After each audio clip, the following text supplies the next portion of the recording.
Dante's a no-holds-barred, unrelenting, never-say-die, just not going to give in. If anything sort of confronts him, he's ready to go up against it. Kind of a brutal bastard. Dante's not a good guy. Right. He's a guy who kicks down the doors of hell, quite literally. Kind of a basically.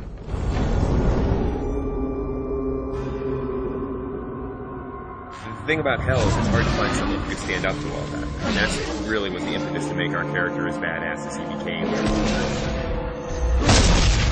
The poet, as he goes through hell, he's fainting, and Virgil picks him up and carries him over spots. And that's not a character that we could use for a hero. Real Dante was in Florence during the Civil War. He was more of a politician. We wanted something a little bit more, and so we made the bold choice to give him a past as a crusader.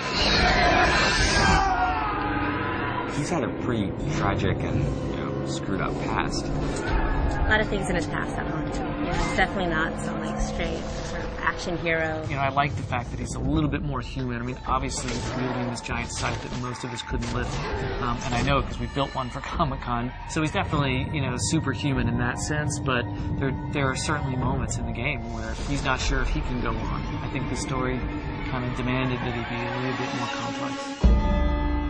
The first line of the poem is, at the midpoint on the journey of life, I found myself in a dark forest, and it's a metaphor for him being confused and troubled about his own life, but we wanted to go to the nth degree for the video game.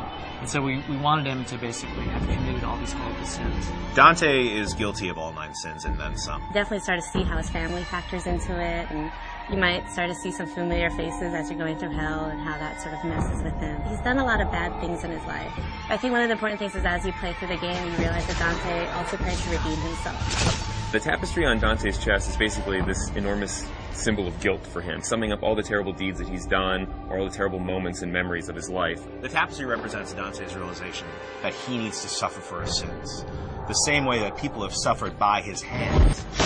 Remembering things, he's remembering horrible things, so we wanted them to be like nightmares, And we knew that we wanted like a really cool mechanism for showing those kind of flashbacks in the game. He's literally wearing the sins of his past sewn into his chest, and he's the one who's sewn them in there. We unfold his past transgressions through a series of flashbacks.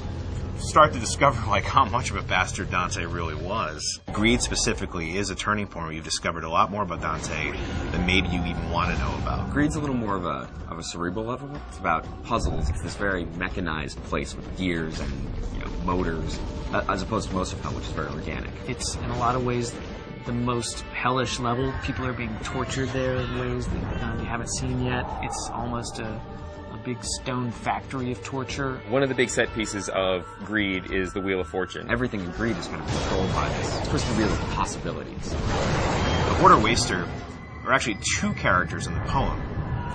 We've combined them into one. Technically are 2 people, but they've been sewn together. One wants to hoard, collect wealth. The other wants to constantly expend wealth.